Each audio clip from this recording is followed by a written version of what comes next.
বিশ্বের সবচেয়ে ক্ষমতাধর মানুষদের নাম যদি একসাথে কোনো ফাইলে থাকে আর সেই ফাইলের সঙ্গে জড়িয়ে থাকে শিশু নির্যাতন, যৌন পাচার আর রহস্যজনক মৃত্যু, তাহলে সেটি কি শুধু একটি মামলা নাকি ইতিহাসের সবচেয়ে ভয়ঙ্কর কেলেঙ্কারি? আজ আমরা কথা বলবো এপস্টিন ফাইল নিয়ে, এমন কিছু নথি যেগুলো প্রকাশ হওয়ার পর বিশ্বজুড়ে তোলপাড় শুরু হয়েছে।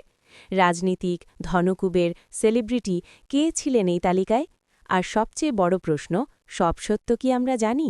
এই ভিডিওতে জানব এপস্টিন ফাইল আসলে কি, এতে কি আছে, আর কেন এখনও এই ফাইল বিশ্বকে আতঙ্কিত করে রাখে। এপস্টিন কে ছিলেন? জেফ্রি এপস্টিন একজন মার্কিন ধনকুবের ও ফিন্যান্সিয়ার।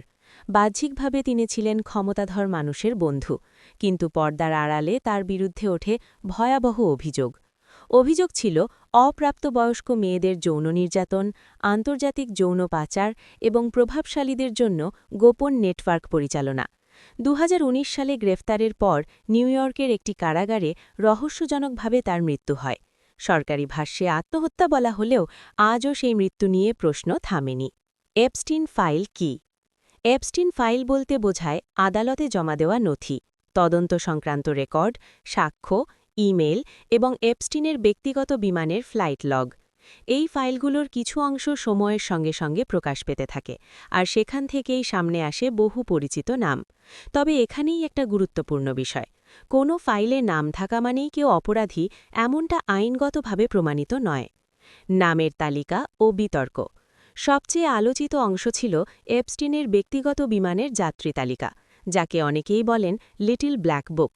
এই তালিকায় বিভিন্ন সময় রাজনীতিক, ব্যবসায়ী ও প্রভাবশালীদের নাম থাকার দাবি ওঠে, ফলে বিশ্বজুড়ে শুরু হয় ব্যাপক বিতর্ক।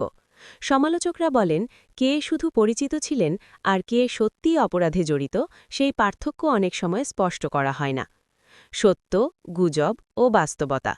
এপস্টিন ফাইল নিয়ে সবচেয়ে বড় সমস্যা হল গুজব আর সত্য একসাথে ছড়িয়ে পড়া।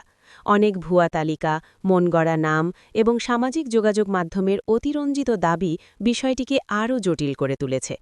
আইনি বিশেষজ্ঞরা বলেন, শুধুমাত্র আদালতে প্রমাণিত তথ্যই বিশ্বাসযোগ্য হিসেবে ধরা উচিত।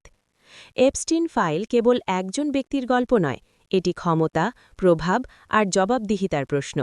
সব তথ্য হয়তো এখনও প্রকাশ পায়নি, কিন্তু এই ফাইল বিশ্বকে একটি বার্তা দিয়েছে, সত্য যতই চাপা দেওয়া হোক, একদিন না একদিন তা সামনেই আসে।